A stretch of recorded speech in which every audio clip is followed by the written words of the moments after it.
You're looking at the new PlayStation controller. The DualSense was just revealed, baby. PS5, something about it is finally out there. Besides the specs and Sony going through all the science, we're now looking at the new controller for the next era of PlayStation. I am ecstatic. I love that it's new. I love that it's different. I love that it's a little bit quirky. The DualSense, no longer DualShock. The 5 and the DualShock not coming together. PS5 earns itself a whole new name with the DualSense. Let's talk all about it. What's going on, everybody? It's Ghost Robo. Hope you're doing well, staying safe, staying healthy. This is such good news. Sony has withheld everything thus far, and Xbox has taken a different approach about play anywhere. Everything's backwards, and forwards and whatever. Sony is trying to evolve with the controller, and I think this is really freaking cool. I'm so glad that we actually get to take a peek at it for the first time. We'd heard about haptic feedback and adaptive triggers, and now we get to see what that looks like on an actual controller. Let me know in the comments down below what you think of DualSense. Do you like the white and the black? Like, it's got this interesting look. It very much looks like it is like developmental tech. It looks like it is a piece of concept, but it's not. Like, they talk about the fact that they went with this dual tone white black look to make it different and to be different, and I think it looks ultra crispy and ultra clean. Let me know what you think. Hit that like button if you enjoyed the video and are excited for next gen. Now, don't get me wrong, we've had a trio of fantastically fun games: Resident Evil 3, Doom Eternal, and Final Fantasy VII Remake, that show that the current gen consoles still have a lot of oomph. They still got a lot of power. They still make great games, and there still is plenty of fun to be had, and we will have that fun throughout the year and beyond. Look, cross-gen games are going to be a thing, especially with delays that I'm sure is going to impact next-gen development, given the dev kits aren't totally all over the place yet. Good thing current gen is still kicking, but doesn't keep me from being excited for next gen, and I love that the excitement of next gen for me is like it should be new. New controller, new UI, new games. Here we go. The DualSense is a controller that has haptic feedback and adaptive triggers, as well as a create button, a reformed light bar, a different form factor that is much more like Xbox. So Xbox got to dust off their shoulder because Sony is now moving their controller in that direction, but still retains the DualShock look. You can see by this profile shot here, it really does look like a DualShock from that angle, much more than it does when you take a peek at this angle. But I frankly love it. So they moved the light bar to the sides of the touchpad here instead of on the top. Okay, the create button replaces the share button right here. Obviously, everything else is basically the same. There's now a microphone here so you can talk to your friends without a headset. But what's most important is what's under the hood. The haptic feedback is that kind of thing that makes you feel what the character is feeling. And the examples and descriptions they've used is like the controller is going to vibrate differently if you're going over grass, if you're going through mud, if you're going over sand, if you're going over ice, if you're going over cobblestone. You will feel the differences that your character or your vehicle feel. And they really want to make sure that you are immersed in the game, not just via great visuals and not just via, awesome audio, but now in your hands. And it's something we've seen evolve over the years. Obviously, no vibration to vibration, to better rumble. Switch has HD rumble, so you can feel the ice cubes in the Joy-Con, but this is truly the evolution of that. This is where it needed to go. They say you can feel the grittiness of driving a car through mud. Pretty interesting. I've never played anything with haptic feedback, but I'm incredibly excited. To me, that sounds so cool. So I think of a game like The Last of Us Part 2, whenever it releases, where like, okay, Ellie is trudging through mud and it feels heavier. Ellie is sliding across ice and it feels lighter. Ellie is walking or horse riding across brick and you can feel that impact, the difference than if you're on grass. I like that. You're going to be part of the character more than ever before. Adaptive triggers are also very nice. The adaptive triggers are able to change the tension depending on what you're doing. So they give the example of a bow and arrow will feel tighter, so when you pull that trigger, there'll be much more of a pull. Again, these are things that really haven't been done on the main consoles. Sure, they've been done elsewhere, but with the proficiency that Sony is bound to provide, gonna be freaking great. And I think so cool for shooters in particular, for third-person action games. A lot of the stuff I love most, frankly, even things like, think about Dark Souls, right?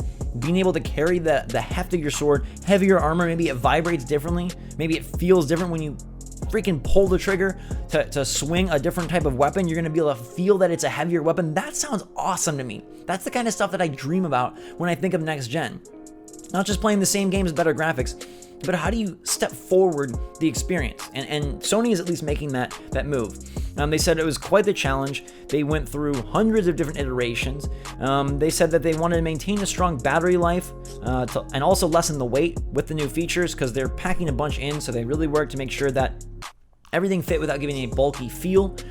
They said that their team worked closely with the hardware engineers to place the triggers and actuators. Designers were then able to draw the lines of how the exterior of the controller would look and feel, with the challenge of making the controller feel smaller than it really looks. It does look chunky. If you take a look at this picture, it looks kind of like a little bit of a chunkster.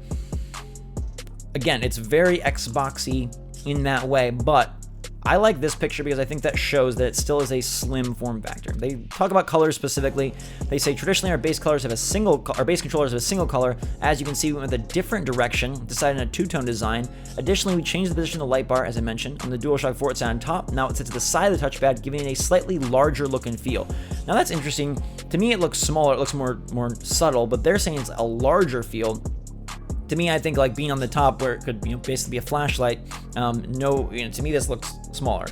In all, we went through several concepts and hundreds of mock-ups over the last few years before we settled on this final design. DualSense has been tested by a wide range of gamers, the variety of hand sizes, in order for us to achieve the comfort level we wanted, great ergonomics.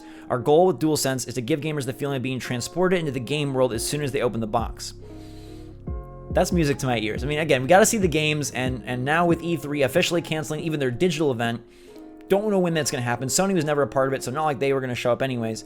But will major publishers and developers still coordinate a week in June to reveal all their games? I don't know. I'm very curious. They do say DualSense marks a radical departure from our previous controller offerings and captures just how strongly we feel about making a generational leap with the PS5. Those are fighting words. Why are they fighting words? Because Xbox has said inclusive, bridge the gap. Everyone can play. It runs backwards and forwards. You get a game on Xbox One X, it'll work. You get Halo Infinite, you can play on your old. Game Pass, it's going to work across the systems. Everything works. They all function great, which is awesome in terms of saving money, awesome in terms of inclusivity, awesome in terms of exposure for those games to the largest audience. But they do leave out what in some ways could be considered the purpose of next gen, which is to push things forward as much as you can. Games will be held back a little bit because they have to run on an old 2013 Xbox One. Games will be held back because they have to be on everything. Halo Infinite can't just work on Xbox One X, and Sony seems much more committed to giving you games that will work just on PS5. Now, hate it or love it, that's what they're doing.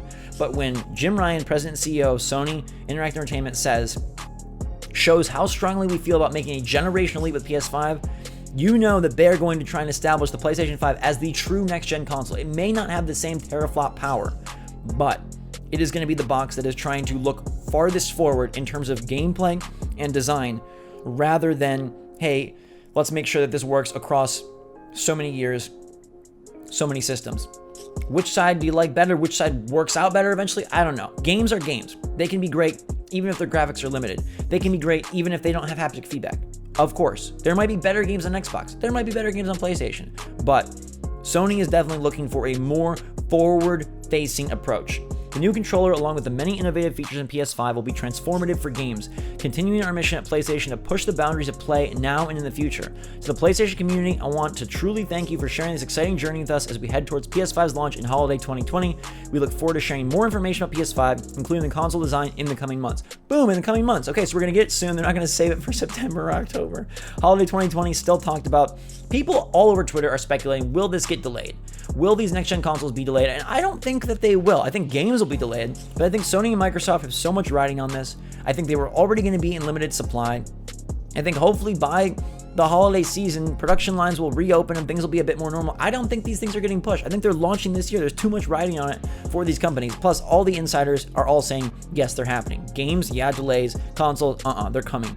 The lineups might get shifted. The lineups might be shrunk, but the consoles are coming. The colors are interesting because it makes you wonder if the PlayStation 5 itself is a white-black two-tone system. Why have a white controller if the system is black? Traditionally, Sony has launched with black PS4, black PS3, black PS2, gray PS1. Will they have a white PS5? Will that be the base color, or will it be this interesting two-tone design? You know, we've seen that mock-up or that concept of that dev kit that's like the V for the 5. Could it be that like the interior is black and the exterior is white? Are they going to go crazy? We know that the Xbox One X, Xbox Series X, that name is, it's a little mini fridge. I honestly think is a cool look. It's like a little PC tower. I like it a lot. It's all black. It's sleek. It's going to fit nicely in your entertainment center. Going to look like a Wi-Fi router. This, though, could be a much bolder piece. If they go with a white and black two-tone console, it's a little bit of a ballsy choice, but I think it could work really nice. And if DualSense is an indication of what the PS5 is going to hold for games themselves, the way that the controller is going to enhance the experience, coupled with the way the graphics, the audio, the power will enhance the experience, no loads, bigger worlds, seamless play, I'm beyond ecstatic. I know it's a bummer to see these delays. I know it's a bummer to hear that Last of Us Part 2 ain't coming until who knows when. Don't be surprised if Ghost of Tsushima sees a similar delay. Fingers crossed Cyberpunk is able to release, because that thing's been in development forever. But it's good to know that this is out there in the future. It's good to know that even though E3 ain't happening, even though who knows what games Nintendo's releasing the rest of the year, seems like it's a Mario Party. Not Mario Party, but, well, I mean, maybe Mario Party, but a party for Mario. It's good to know that, yes, the Xbox, we know the specs. Yes, the PS5 might be a little worse, but look, they're doing futuristic things too. And Xbox offering a different idea with Game Pass and Play Anywhere. Sony pushing forward. What side do you fall? Maybe on both. I'm just excited. It's good to get news like this. It's good to see things. And I think the DualSense is going to reinvent the way we feel games. And that to me is remarkable. VR is cool because you immerse yourself in the world. But VR is cumbersome, difficult to set up, expensive, and tiring. Controller in your hands ain't tiring, but if it enhances the experience in even a fraction of the way, it'll move games forward, and that's what I'm here for. Thank you so much for watching. Hope you're having a fantastic day. Sound off in the comments down below your take on the DualSense controller. What do you think of it? Are you excited for it? Haptic feedback, adaptive triggers that sound like enough to get you to make the leap to the next gen, and what do you feel about Sony's strategy to really look forward rather than back? Give me your take. Hit that like button if you enjoyed the video and are pumped for the next gen consoles. Until next time, everybody, thanks so much for watching. Have a fantastic day. Drink some hot chocolate, and we will see you all later.